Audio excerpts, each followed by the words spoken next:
Hello, my name is Karen Asgarali.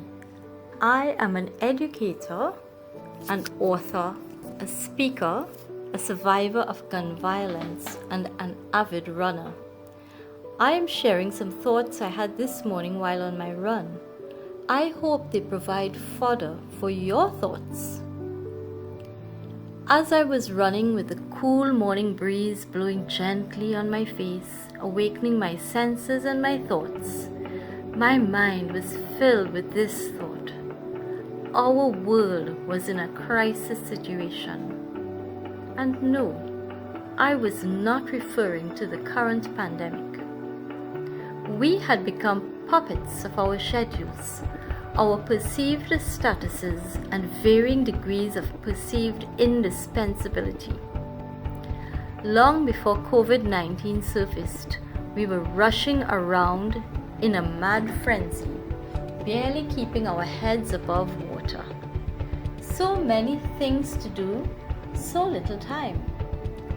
The world can go on if you take some time out. In fact, you may not be able to go on in the way you should if you don't. Veering suddenly onto an unplanned street to avoid encountering the garbage truck, mere meters ahead of me as I ran, I had another thought.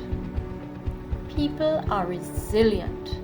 Along this journey of life, we encounter so many obstacles, yet we continue to strive forward even during a period of downtime.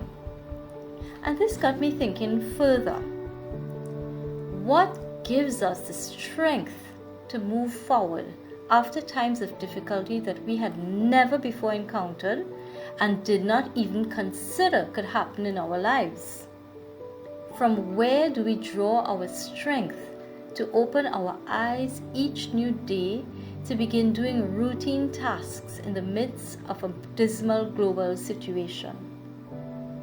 I suggest that central to any set of factors that contribute to such strength and flexibility is the faith we hold on to during the darkest times in our lives.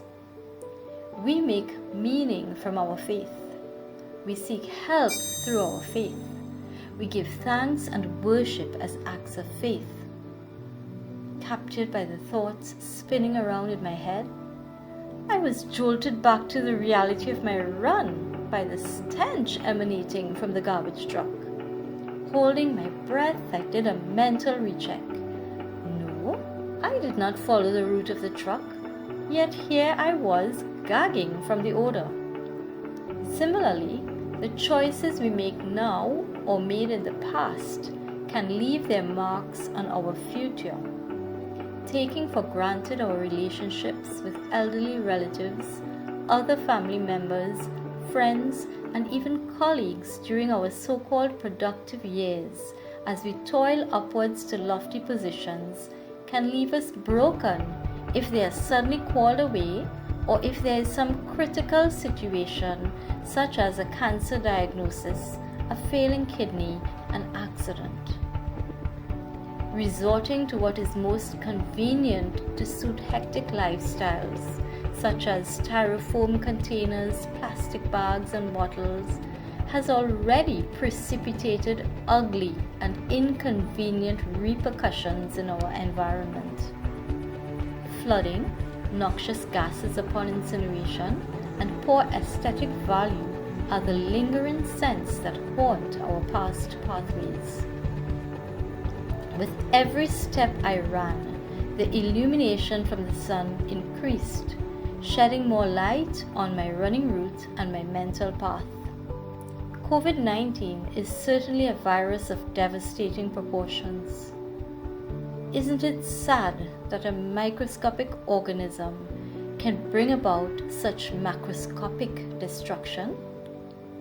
But isn't it sadder that the ravaging of the world's population is what it seems was needed for people to slow down, to begin to appreciate once again the small but valuable things in life?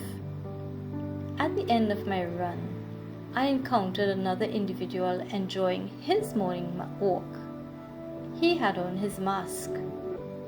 The masking of our faces to protect ourselves and others is good. But the masking of power plays, hatred, violence, anger, aggression, economic greediness, and other evils should never be tolerated. This COVID-19 quarantine time should bring about permanent positive changes, unless we are so blinded by a lack of faith that we cannot see the inevitable apocalypse of not responding in that way to the virus and its effects. Dripping with perspiration, I unlocked the gate and entered into the sanctuary of my yard.